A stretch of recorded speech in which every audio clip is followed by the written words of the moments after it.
ኬኔዲ ላይብረሪ ብዙዎች ያውቁታል። ይሄው ኬኔዲ ላይብረሪ 60ኛ ዓመቱን እያከበረ ይገኛል። 1966 ነው የተቋቋመው። እንደ አንጋፋነቱ ለሌሎቹ የከፍተኛ ትምህርት ቤተ መጻሕፍት የቴክኒክና የዲጂታል ድጋፍ አገልግሎት ይሰጣል። 20 ላይ ሴሚናር አለን። ዶክተር ለማ ለሳ እባላለሁ። በአዲስ አበባ ዩኒቨርሲቲ የአብያተ መጻሕፍት ዋና ኃላፊ ነኝ። የጆን ኤፍ ኬኔዲ ሜሞሪያል ላይብረሪ እንደ አውሮፓውያን አቆጣጠር ሰኔ 1966 ነው የተቋቋመው። በእኛ ሰኔ 1958 እንደማለት ነው። በአሜሪካ መንግስት ድጋፍ ነው የተቋቋመው። የተደገፈው የውስጥ ፋሲሊቲውን ደግሞ ፎርድ ፋውንዴሽን የሚባል የአሜሪካ ተቋም ነው የደገፈው። ከ4 ዓመት በኋላ ከመሰረት ድንጋዩ ከተጣለ ከ3-4 ዓመት በኋላ ነው ወደ አገልግሎት የገባው። እንደ ከፍተኛ ትምህርት እንደ አካዳሚክ እና ምርምር ላይብረሪ የምርምር ጆርናሎች፣ የመጽሐፍ እና የሌሎች የመረጃ ሪሶርሶች አገልግሎት ይሰጣል፣ ሲሰጥ ቆይቷል። ከዛ በተጨማሪ በምርምር እና በመረጃና ቴክኖሎጂ ዙሪያ የማማከርና የስልጠና አገልግሎት ይሰጣል። ሰርኩሌሽን አገልግሎት አለ። የማንበቢያ ስፔስ ያው የተለመደው ሰርቪስ አለን። እንደ አንጋፋነቱ ለሌሎቹ የከፍተኛ ትምህርት ቤተ መጻሕፍት የቴክኒክና የዲጂታል ድጋፍ አገልግሎት ይሰጣል። አሁን ያለው በዚህ መልክ ሊገለጽ ይችላል ማለት ነው። ይሄ ከአዲስ አበባ ዩኒቨርሲቲ ዝና ጋር ይገናኛል። አዲስ አበባ ዩኒቨርሲቲ ትልቁ ነባሩ ፍላግሺፕ የሆነው ዩኒቨርሲቲ ነው።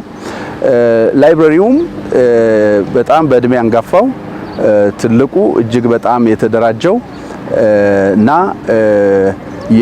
ላለፉት 60 ዓመታት የትምህርትና የምርምር መረጃ ዋና ማዕከል ሆኖ ያገለገለ ነው። ከኛ ለአዲስ አበባ ዩኒቨርሲቲ ከሚሰጠው አገልግሎት በተጨማሪ ለሌሎች የከፍተኛ ትምህርት ተቋማት ላይብረሪዎች እና ምርምር ተቋማት ጭምር የቴክኒካል ድጋፍ፣ የኢሪሶርስ ሰብስክሪፕሽን ድጋፍ፣ የዲጂታይዜሽን ድጋፍ የሚሰጥ አንጋፋ ተቋም ነው። እንደምታውቁት አዲስ አበባ ዩኒቨርሲቲ ብዙ የፖለቲካል ኤሊቶች፣ የኢኮኖሚ ኤሊትስ፣ የሶሻል የማህበራዊ ዘርፍ ኤሊትስ በአንድም ሆነ በሌላ በህይወታቸው በትምህርት ጊዜያቸው ያለፉበት ተቋም ነው። ኬኔዲን የማያውቅ ብዙ የተማረ ኤሊት አለ ብዬ አላስብም። በዛ ልክ አንጋፋ ነው ብለን ብንወስድ እስካሁን በነበረው ቅድም እንደጠቀስኩት በጣም ጥሩ ሊባል የሚችል መማር ማስተማሩንም ምርምሩንም ማህበረሰብ አገልግሎቱንም በተጠናከረ መልኩ ሲደግፍ ቆይቷል። አሁን ባለበት ያው ከፍተኛ ትምህርትም ምርምርም በሂደት እየተለወጠ መጥቷልና አሁን ያለንበት ዘመን የዲጂታይዜሽን ዘመን ነው። አሁን ያለንበት ዘመን ሞር ኤአይ ሰፖርትድ የሆኑ አገልግሎቶች የሚሰጡበት ነውና ከዛ ፐርስፔክቲቭ እኛም የነበረውን አገልግሎት ማስቀጠሉ እንደተጠበቀ ሆኖ ግን በተሻለ ሁኔታ ዲጂታይዜሽኑንም አስፍተን በተሻለ ሁኔታ አሁን የሚጠይቀውን የትምህርትና የምርምር ፍላጎትን በሚያሟላና ያንን ሳቲስፋይ የሚያደርግ አድሬስ ማድረግ በሚችል መልኩ አገልግሎታችንን የማሻሻል ስራ ጀምረናል። በስፋት የምንቀጥለው ይሆናል። በዚህ አጋጣሚ አሁን በቅርቡ የራሳችን ሞቶ ቀርጸን በእንግሊዝኛው ዲስከቨር ኖውሌጅ ኢምፓወር ማይንድስ ኤንሪች ሶሳይቲ ላይብረሪ የእውቀት ማዕከል ነው።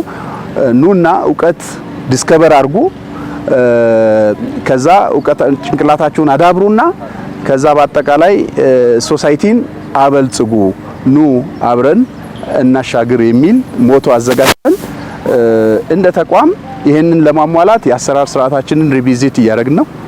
የሰው ኃይል አቅማችንን እያሳደግን ነው።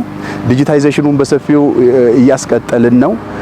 ከሌሎች በተለይ ከአገር ውጪ ካሉ አቻ ተቋማት ጋር ፓርትነርሺፕ እየሰራን ያለነው ከዚህ ቀደም የነበረውን ሌጋሲ ማስቀጠል እና ከሱም በተሻለ መልክ በአዲስ አስተሳሰብ በአዲስ አሰራር በተሻለ መንገድ መማር ማስተማሩን ምርምሩንም ማህበረሰብ አገልግሎቱንም እንደግፋለን ብለን ተስፋ አድርገን እየሰራን ነው። ኬኔዲ ላይብረሪ ብዙዎች ያውቁታል።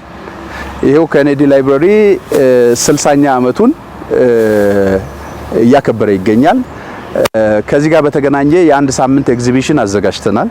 ለሁሉም ለሚፈልግ ሰው ከዚህ በፊት ማስታወሻ ላለው ስለ ኬኔዲ ስለሚያክሰው ክፍት ነው። ኬኔዲ ምን ደረጃ ላይ እንዳለ መጥቶ ማየት ይችላል።